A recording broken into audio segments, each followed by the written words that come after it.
La voz del Señor se escuchó en el jardín, este lugar lleno de vida creado por Dios, el jardín del Edén. Ahora escucha nuevamente la voz del Señor, aquella voz que no se había escuchado en este relato, sino más bien nos recuerda al primer relato de la creación, donde Dios crea por medio de su voz y alaba su creación y ve cómo esa creación era buena.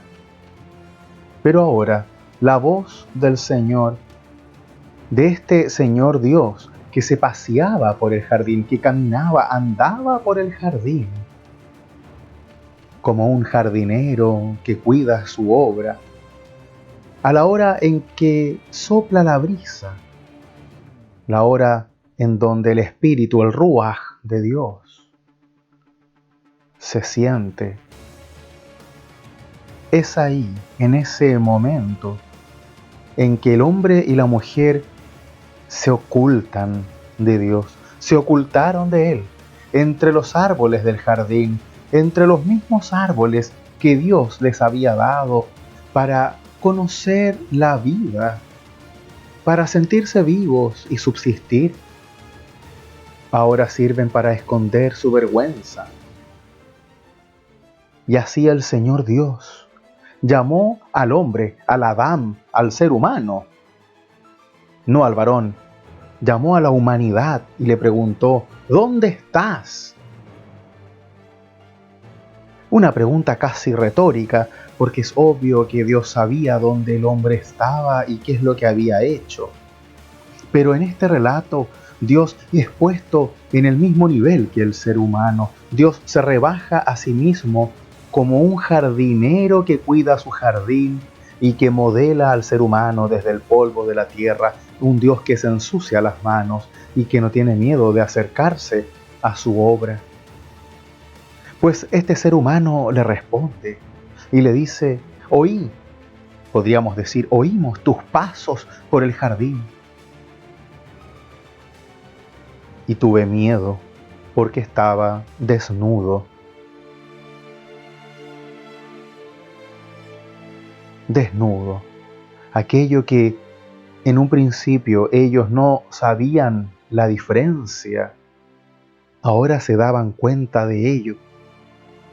Y no solamente se daban cuenta de que estaban desnudos, sino también de aquellas emociones que esa desnudez le trae.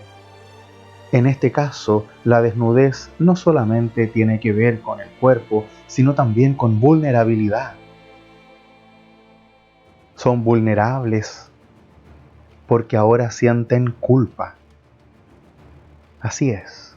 El ser humano en el jardín del Edén conoce la culpa, sabe que hay algo que debería no haber hecho.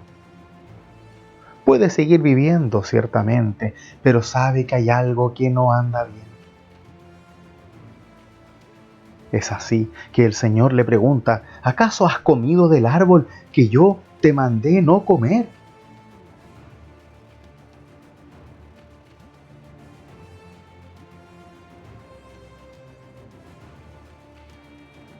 Pregunta nuevamente retórica, porque Dios lo sabe. Si de otra forma el ser humano no se habría dado cuenta de que estaba desnudo y tampoco se habría dado cuenta de lo bueno y lo malo de estar desnudo. Solamente vería lo bueno, porque estar desnudo no tiene nada de malo. Pero ahora el ser humano aprendió del árbol del conocimiento del bien y del mal también a sentir el mal sobre sí mismo, sobre el otro, a desear el mal sobre sí mismo y también sobre el otro.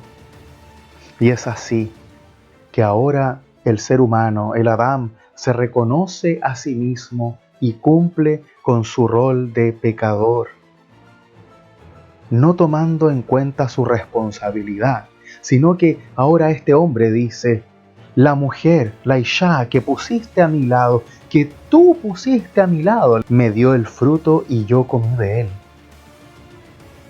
El hombre culpa a la mujer. Vergonzosamente le echa la culpa a ella cuando ambos estaban juntos al sacar el fruto y consumirlo. Pero el hombre le echa incluso la culpa a Dios. La mujer que tú pusiste a mi lado me dio el fruto y yo comí de él. La mujer que tú pusiste a mi lado. Como casi diciendo, yo no la pedí. Justo ahora, cuando el hombre había encontrado su complemento perfecto, reniega de él para salvar su propia vida. Pues ¿qué más que esto nos habla de la realidad del ser humano hasta el día de hoy?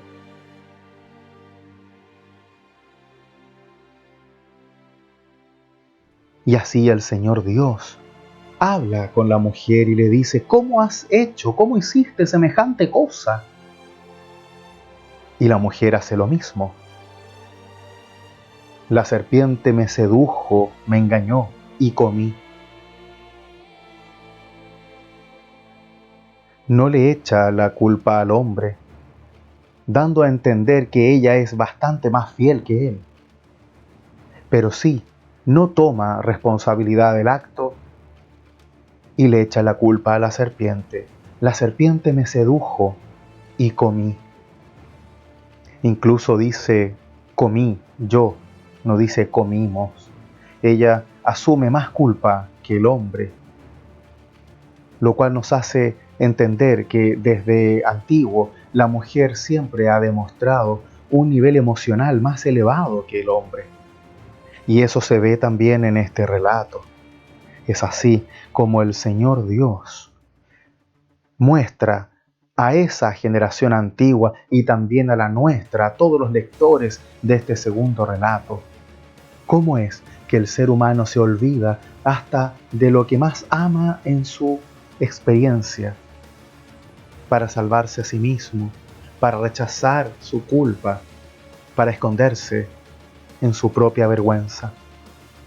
Pues como veremos, el ser humano tendrá más oportunidades. El ser humano podrá rehacer su vida, pero ahora, ya no en el jardín de rosas de Dios, sino más bien en un jardín con más espinas de las que él había pensado.